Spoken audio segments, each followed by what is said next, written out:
चलिए US future से देखेंगे तो संकेत यहाँ अच्छे नजर आ रहे हैं। 270 अंकों से ज्यादा की तेजी है इस पर डाउ फ्यूचर्स में। हालांकि यूरोप के बाजार अगर देखेंगे तो यहाँ पर थोड़ा मिला जुला कारोबार हो रहा है। सर लेवल्स कैसे नजर आ रहे हैं इस वक्त निफ्टी और बैंक निफ्टी के? हाँ, लेवल तो देखिए पूजा जी, ऐसा है कि डेटा जो बता रहे हैं मैं आपको बताता हूँ। 22,500 इसके नीचे जाना नहीं चाहिए निफ्टी, और खासतौर से 3 बजे के पहले तो बिल्कुल भी नहीं।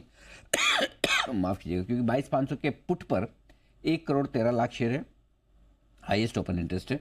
ठीक है, ये आपके लिए 22,600 रुकावट का लेवल है ऊपर की तरफ। 1 करोड़ 20 लाख शेयर कॉल्स में है और 1 करोड़ 9 लाख शेयर पुट में है। 22,600 के ऊपर निकल कर टिकते ही शॉर्ट कवरिंग आएगी जो 22,700 725 तक निफ्टी को एक तरफा लेके जाएगी। तो वहाँ से मैदान खाली है 22,600 से 22,700 725 तक। सो मेरा ये मानना है कि अगर कोई बहुत एग्रेसिव ट्रेडर है, बहुत हिम्मत का काम हो, तो वो 22,475 का स्टॉप लॉस समझ के, यहाँ से 75 पॉइंट की रिस्क समझ के लॉन्ग कर सकता है निफ्टी। उसको लॉन्ग करना चाहिए। देखो बहुत दिनों बाद मैं ये राय दे रहा हूँ, क्योंकि आज क्या है, आज जो गैप से खुले ना, गैप से खुलने के बाद बहुत लोगों के 22,800 22,700 के स्टॉप लॉस ट्रिगर हो गए, पोजीशन हल्की हो गई। यहाँ से रिस्क रिवॉर्ड रेशियो फेवरेबल है आपके लिए। खोने को 50-75 पॉइंट 22,525 मिल जाए तो और भी बढ़िया। खोने को ज़्यादा नहीं है, 50-75 पॉइंट है, और आने में आपके लिए 22,725 से 22,800 तक की एक रिकवरी बनती है कम से कम। उसके बाद देखेंगे। तो मेरा ये मानना है बहुत एग्रेसिव ट्रेडर हैं तो आप थोड़ा नीचे में या तो यहाँ या फिर 22,500 525 के आसपास लेने की सोच सकते हैं। एक ये ट्रेड आपका बन सकता है निफ्टी पर। सवाल बैंक निफ्टी का जहाँ तक है, बैंक निफ्टी में आप देखिए 49,000 के नीचे आप जब तक हैं तब तक कमजोरी है। 48,500 के नीचे बंद नहीं होना चाहिए, जो 125 पॉइंट है। लगता नहीं कि होना चाहिए। 18 लाख शेयर वहाँ पुट में है। 49,000 के ऊपर भी आप बंद नहीं होंगे तो मेरा ये मानना है इसी रेंज में कहीं ना कहीं आप बीच में रह जाएंगे। तो बैंक निफ्टी को अभी छोड़ दीजिए, लेकिन निफ्टी मुझे लगता है कि थोड़ा सा रिस्क रिवॉर्ड रेशियो के लिहाज से फेवरेबल होता दिख रहा है। But in any case positional view तो कमजोरी का ही है। आज हम लाल निशान में बंद होते हैं।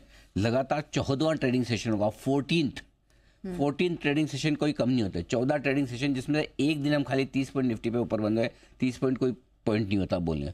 सो इफेक्टिवली 14 सेशन से आप मार्केट ओवरसोल्ड हो रहा है अब इन लेवल के आसपास। जैसे जैसे आएगा नीचे 22,300 22,100 की रेंज में आए तो और ज़्यादा ओवरसोल्ड लगेगा अगर आया तो।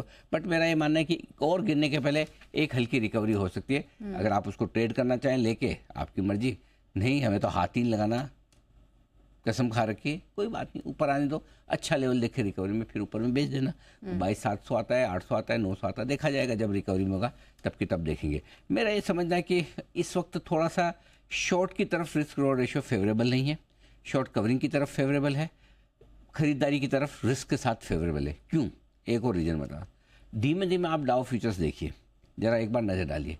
300 पॉइंट अब डाउ फ्यूचर्स आपका ऊपर हो गया है। सो अमेरिका आज आपको सरप्राइज दे सकता है। अब दे ना दे वो अलग बात है। एटलीस्ट आपके पास तो जो अभी संकेत है उसी के दम पर आप डिसाइड करेंगे। करेक्ट। सो अगर 700 पॉइंट और 2 दिनों में 1000 पॉइंट घट के डाउ अगर 400-500 बढ़ जाए, क्योंकि है तो बुल मार्केट में अभी भी, तो कोई बड़ी बात नहीं। कल फिर आप आके सुबह सुबह शॉर्ट काटने की कोशिश करें। सो आई थिंक शॉर्ट रहना थोड़ा सा रिस्की है। अगर आप चाहें तो हल्की फुल्की लॉन्ग पोजीशन यहाँ पर बना सकते हैं, ऐसा मेरा मानना है। ठीक है, तो एक रिकवरी के लिए निफ्टी में लॉन्ग पोजीशन यहाँ पर बना सकते हैं। बैंक निफ्टी में फिलहाल ज्यादा फेवरेबल इस वक्त नजर नहीं आ रहा है ट्रेड के लिए। विकास जी।